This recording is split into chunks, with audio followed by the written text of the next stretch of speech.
تلنگانہ حکومت کا بڑا ڈیجیٹل قدم، اب می سیوا سینٹر کی تمام خدمات واٹس ایپ پر دستیاب۔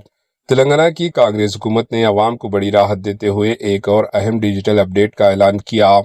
اب ریاست تلنگانہ کی عوام کو می سیوا سینٹر جانے کی ضرورت نہیں رہے گی، کیونکہ حکومت نے می سیوا کے تمام خدمات کو واٹس ایپ کے ذریعے دستیاب کروانے کا فیصلہ کیا۔ حکومت کی جانب سے پہلے ہی کئی خدمات واٹس ایپ می سیوا پلیٹ فارم پر شروع کی جا چکی ہے، جبکہ جلد ہی گیس سلنڈر بکنگ اور ایمرجنسی سروسز کو بھی اس میں شامل کیا جا رہا ہے۔ تلنگانہ کی کانگریس حکومت جدید ٹیکنالوجی کا استعمال کرتے ہوئے سرکاری خدمات کو مکمل طور پر ڈیجیٹل بنا رہی ہے، تاکہ عوام اپنے گھروں بیٹھے آسانی سے خدمت حاصل کر سکیں۔ پہلے ہی یوریا بکنگ، ٹی راشن جیسے ڈیجیٹل پلیٹ فارمز متعارف کروائے جا چکے ہیں، اور اب می سیوا کی خدمات بھی واٹس ایپ پر منتقل کی جا رہی ہے۔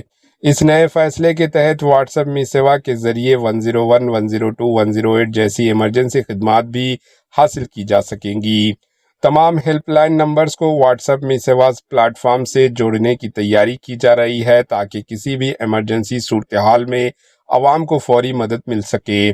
واٹس ایپ می سیوا کے ذریعے پہلے ہی سرکاری سرٹیفکیٹس، ریاست کی مندروں کے درشن کے ٹکٹس، ٹورسٹ مقامات کی انٹری ٹکٹ، شکایت درج کروانے، درخواستوں کے سٹیٹس جاننے اور آن لائن پیمنٹس کی سہولت دستیاب ہے۔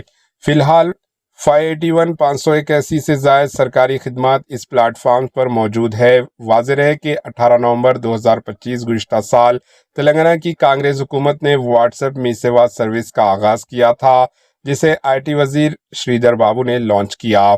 واٹس ایپ نمبر 8096958096 کے ذریعے یہ خدمات 24 گھنٹے دستیاب ہے۔ اب تک ریاست تلنگانہ بھر میں 4,50,000 سے زائد افراد اس سہولت سے فائدہ اٹھا چکے ہیں۔ اس اقدام سے خاص طور پر دیہی علاقوں کی عوام کو بڑا فائدہ ہوگا، کیونکہ اب انہیں چھوٹے کاموں کے لیے شہروں، سٹیز و ٹاؤنز کا سفر نہیں کرنا پڑے گا۔ اس سے نہ صرف وقت بچے گا، بلکہ سفر کے اخراجات بھی کمی آئے گی۔ اب ایک موبائل کے ذریعے تیزی سے سرکاری خدمات حاصل کی جا سکیں گی۔ اس سروس پر آپ کی رائے کیا ہے؟ کامنٹ کے ذریعے ضرور بتائیں۔ Bureau report, AHN news. AHN news کے YouTube چینل کو سبسکرائب کریں اور بیل آئیکن کو دبانا نہ بھولیں، تاکہ آپ کو ہر نئی آنے والی ویڈیو کا نوٹیفیکیشن بر وقت مل سکے۔